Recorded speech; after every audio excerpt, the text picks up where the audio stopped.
This is a car I got for under 2 grand. This car is 15 years old, and it already had 140,000 kilometers on it. No one believed this beat-up thing would ever become our home. Just us, a dog, an old car, and a dream we didn't tell anyone.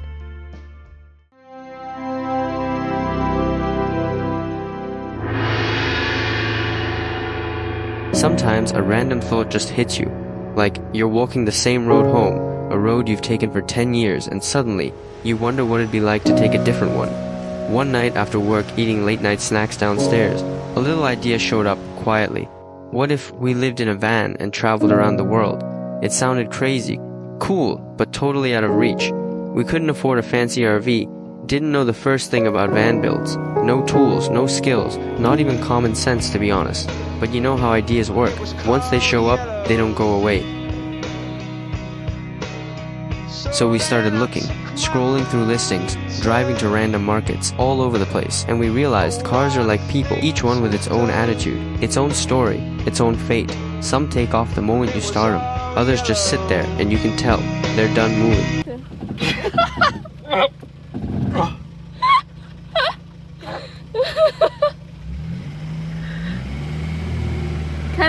Every car felt like flipping through someone's resume. Some had gone through mud, some were full of scars.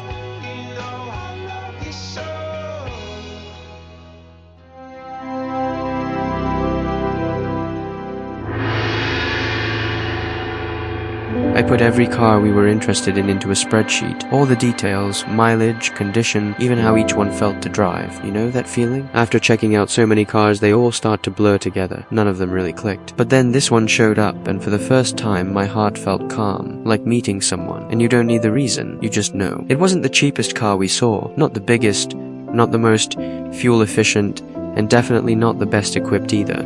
It was an old 2010 model that had spent over a decade working for a government office like a loyal old civil servant. Never been far, never acted up. But the year he retired was the year he met us. We saw the car, test drove it, left a deposit, set the transfer date. The whole thing took just 3 days. No second thoughts, no back and forth. It just felt right, like it had all been rehearsed ahead of time. This car spent most of its life sticking to the rules. Now it's finally getting a chance to live differently. To see the roads it's never taken. To be free, just once, just like us. 怎么成功就这意思。拜拜。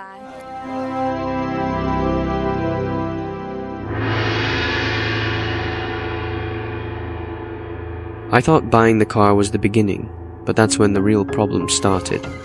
It was old, wouldn't start, made strange noises, and the undercarriage was rusted. I had zero mechanical skills, jump-starting alone took days, and driving a stick shift uphill in Chongqing felt like battling every red light. I kept everything to myself, afraid friends would say I was being naive, and terrified of what my strict dad might think. Regret crept in. About the car, about thinking I could do the conversion on my own. 你疯了吗？多大了？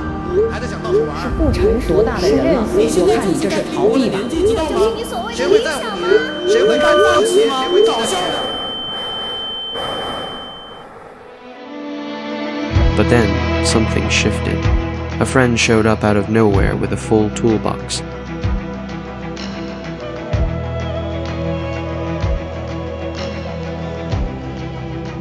Since we could only work at night and noise wasn't welcome, we spray painted the van in a garage. I finally called my parents. My dad paused, then said, "Come over, I'll clear a space for you." That night my mom joined too. We painted side by side, and though no one spoke much, I nearly cried, because for the first time, I didn't feel alone. 现在是凌晨2点钟，过的。现在是凌晨4点多钟，看我这个过滤塞已经变红色了。 By morning, the van had its first coat. 太阳出来了。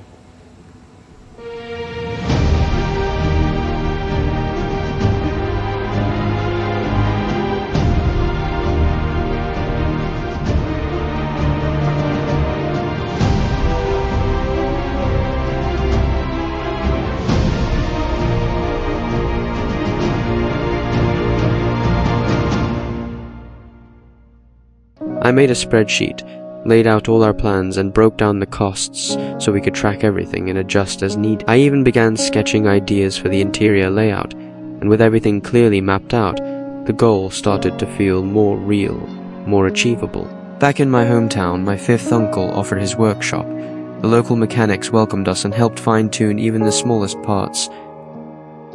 刚才师傅喊我左右摇，我在车上左右摇，师傅说你摇方向盘。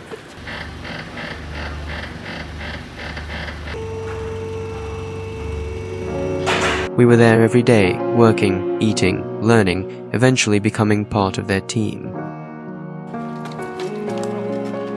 My third uncle, a former electrician, jumped in to help with the van's tangled wires.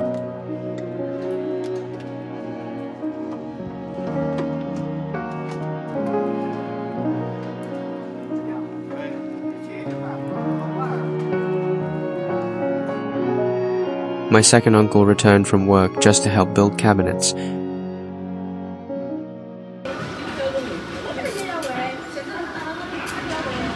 Even the hardware store lady helped cut wood, smiling, "Being young is the best." What started as a dream between two people became a project embraced by a whole community. No one questioned us. They just helped, because they wanted to. And that's when I remembered what my dad once said. When someone truly puts their heart into something, the whole world will come to help. Now I finally understand.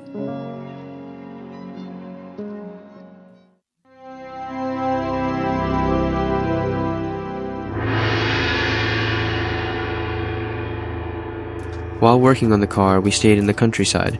Days spent fixing things, nights spent cooking. Life slowed down, soft and sunlit, like a towel warmed on a line. There were no stores, no distractions, just open fields, wild chrysanthemums and golden dusk breezes. We dried clothes in the yard, helped Grandma cut sweet potato vines, and sat by the fire listening to her stories. She once said, "Your car has so many seats. It's a shame to take them out." She didn't know we'd saved them, turned them into a sofa for her room.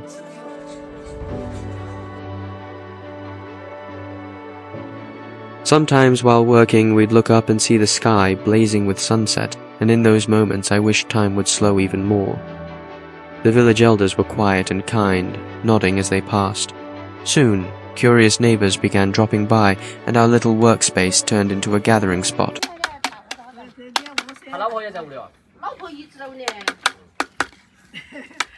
What began as a car project became something more, a slower, simpler life with no set plan.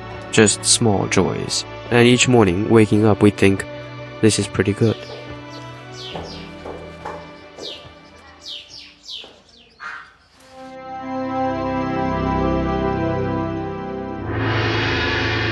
That day, almost every friend who could came to see us off.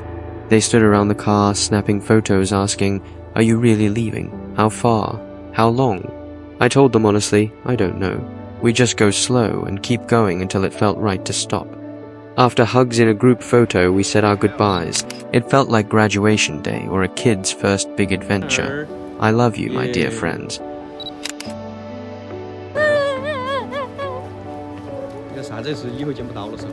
We turned the key, started the engine. It no longer scared us.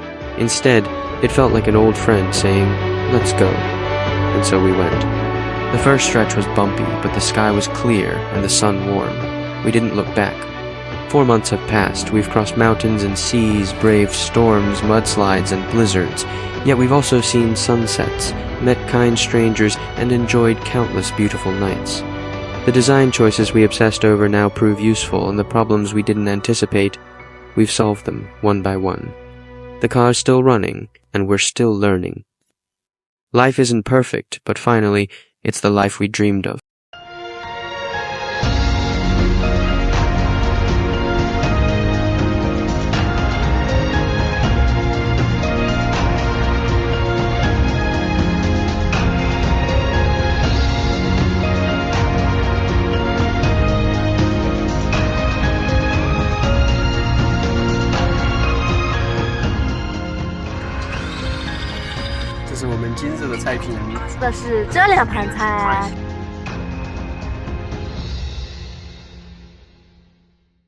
And this is our story. From an old car over a decade old to a real livable home, from a blurry idea to a road that's actually unfolding. Of course, this is just the beginning. We're going to take you through all the details, how we figured out the electrical system, the water system, the interior design. Watch us slowly turn this into a home we can actually live in. If you're on the road or planning to hit the road soon, we'd love for you to follow along. Let's create something together. Let's walk this journey together. Oh, by the way, I'm Joni, and she is Lin. Our car is called Xiao Bao, and our dog is named Cola. So from here on out, please take good care of us.